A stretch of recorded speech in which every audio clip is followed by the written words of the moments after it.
आषाढ महिन्यात येणारी अमावस्या म्हणजेच दीप अमावस्या, दिव्यांची आवस आणि दिवेधुती अमावस्या म्हणूनही ती ओळखली जाते। दिव्याच्या प्रकाशाने नेहमी अंधाराचे निवारण होते। दिव्याच्या प्रकाशाने वस्तू उजळून निघते, तेजोमय दिसते, म्हणून दिवा हे मांगल्याचं प्रतीक आहे। दीपपूजनेचे आंतरिक अज्ञानही दूर होते, शत्रुबुद्धी नष्ट होते, विकार कुंठित होतात। दिवा हे ज्ञानाचे द्योतक आहे। दीप तेजाने बुद्धीही स्थिर राहते। शिवाय ज्ञानाच्या एका दिव्याने हजारो दिवे पेटवता येऊ शकतात।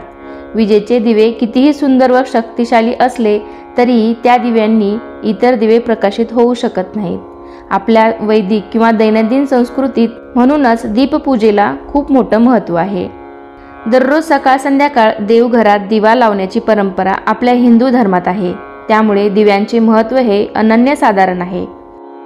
कहाणी दिव्याच्या आवसेची। ऐका दीपकांनो तुमची कहाणी।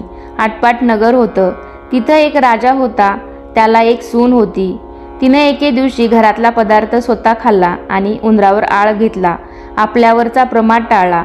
इकडे उंदरांनी विचार केला, आपल्यावर उगाच आळ आला आहे, तेव्हा आपण तिचा सूड घ्यावा, असा सर्वांनी विचार केला। त्यांनी रात्री हिची चोळी पाहुण्यांच्या अंथरुणात नेऊन टाकली। दुसरे दिवशी हिची फजिती झाली, सासूदिरांनी निंदा केली, घरातून तिला हाकलून दिली।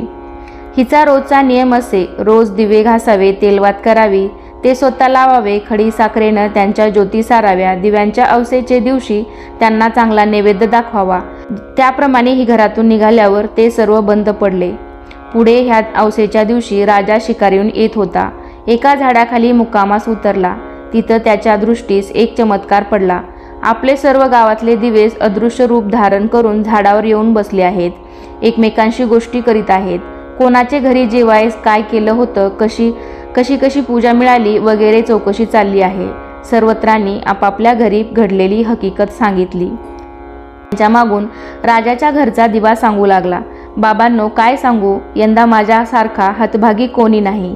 मी दरवर्षी सर्व दिव्यात मुख्य असायचो, माझा थाटमाट जास्ती व्हायचा, त्याला यंदा अशा विपत्तीत दिवस काढावे लागत आहेत। इतकं म्हटल्यावर त्याला सर्व दीपकांनी विचारलं, असं होण्याचं कारण काय? मग तो सांगू लागला, बाबांना काय सांगू, मी ह्या गावच्या राजाचा घरचा दिवा। त्यांची एक सून होती, तिने एके दिवशी घरातला पदार्थ स्वतः खाल्ला आणि उंदरावर आळ घातला, आपल्यावरचा प्रमाद टाळला। इकडे उंदरांनी विचार केला, हा आपल्यावर उगाच आळ घातला आहे, तेव्हा आपण तिचा सूड घ्यावा, असा सर्वांनी विचार केला। रात्री तिची चोळी पाहुण्यांच्या अंथरुणात नेऊन टाकली। दुसरे दिवशी तिची फजिती झाली, सासूदिरांनी निंदा केली, घरातून तिला हाकलून दिली, म्हणून मला हे दिवस आले। ती दरवर्षी माझी मनोभावे पूजा करीत असे, जिथं असेल तिथं खुशाल असो, असं म्हणून तिला आशीर्वाद दिला। घडलेला प्रकार राजानं श्रवण केला।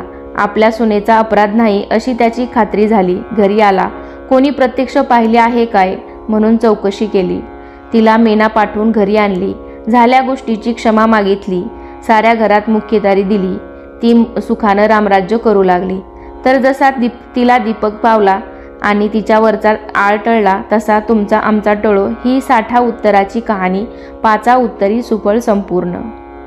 आषाढ मासी दाटून आलेले मेघ दिनकरालाही झाकून टाकतात, दिवसासुद्धा संध्याकाळ झाल्याचा भास करवतात। या आषाढातला घनदर्ग काळोख मागे टाकायचा आणि श्रावणातील मांगल्याचे स्वागत करायचे, ते दिवे लावूनच, कारण दिवे आपल्या आयुष्यातील अंधकार दूर करून आपले जीवन प्रकाशमय करतात। अशी छोटीशी दिव्याच्या आवसेची कहाणी। ही कहाणी तुम्हाला आवडली असेल तर नक्की तुमच्या फ्रेंड्स फॅमिलीमध्ये शेअर करा आणि चॅनलवरती तुम्ही नवीन असाल तर चॅनलला नक्की सबस्क्राईब करून सोबतच बेल घंटाही प्रेस करा, जेणेकरून असे छान छान व्हिडिओ तुम्हाला आपल्या चॅनलवरती पाहता येतील। चला तर मग पुन्हा भेटूया अशाच एका छानशा आणि नवीन व्हिडिओमध्ये। तोपर्यंत धन्यवाद।